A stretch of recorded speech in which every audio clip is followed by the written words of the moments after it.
woman with large scissors ready to cut off lewd man's genitals. The vengeful woman ruthlessly holds the blade and cuts off his genitals. As he watches his bird being cut off, the man instantly experiences what it's like to be a eunuch. He has suffered so much pain and suffering from his misdeeds. What kind of hatred would make a woman so cruel? The story happened a month ago.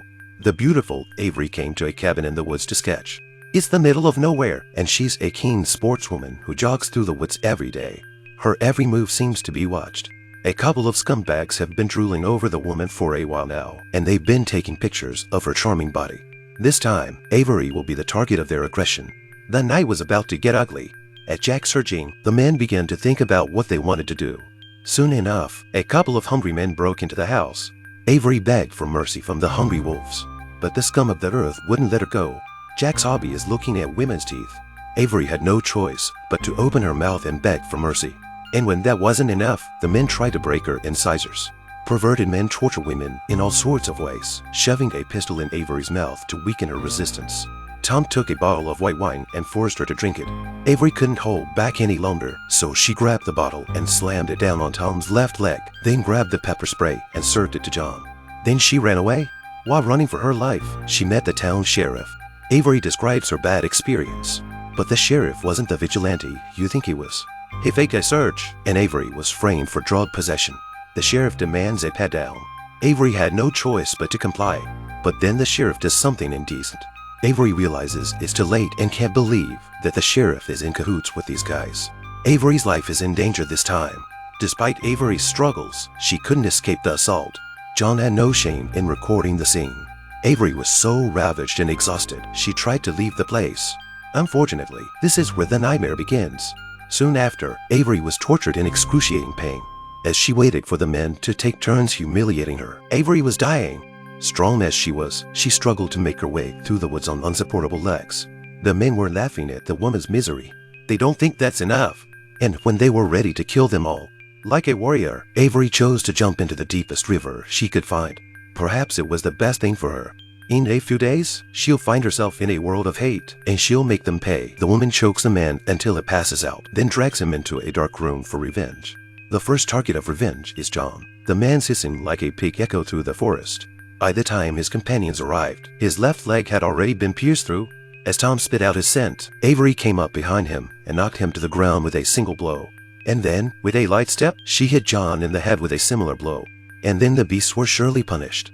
First, Avery made him eat a dead rat. What he ate 3 days ago, he spit out in an instant. The camera records this beautiful death. How painful it is to have a large fish hook penetrate your eyelid. It's like one of the 10 worst tortures on earth. She's going to show the man what a woman's revenge looks like. This is not sadistic enough. Avery removes the salted fish's organs and helps John wash his face. A crow's gourmet feast has begun.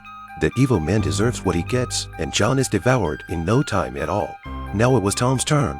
The woman's vengeful gaze is resolute. Avery pushes him into the footbath without mercy, making sure he feels the same pain he has experienced before. Thinking back to the time when she was humiliated by several people, she will not be merciful at this moment. However, more exciting things are still to come. As the saying goes, an eye for an eye. Then Avery poured a jar of hydrochloric acid into the stinky water. She wanted to make sure the man knew what pain was. If she had known, she wouldn't have done it in the first place. But the trauma is indelible. Avery made a split-second decision to take out the support stick from Tom's chest. It's a sadistic test of a man's true strength. Avery was waiting for the second half of the game. Within a few minutes, Tom was unable to hold on, and smoke rose from his hydrochloric acid-soaked head. The corrosiveness of the acid caused his body to convulse, and he soon died from the pain. The beast was punished, and Tom's body was left in a hideous state. The experience of being raped is etched in her mind, and she wants to make sure that the others get what they deserve. A woman strikes a sexy pose. A man instantly had a bad thought. What he doesn't know is that the woman turns around and knocks him out with an iron bar.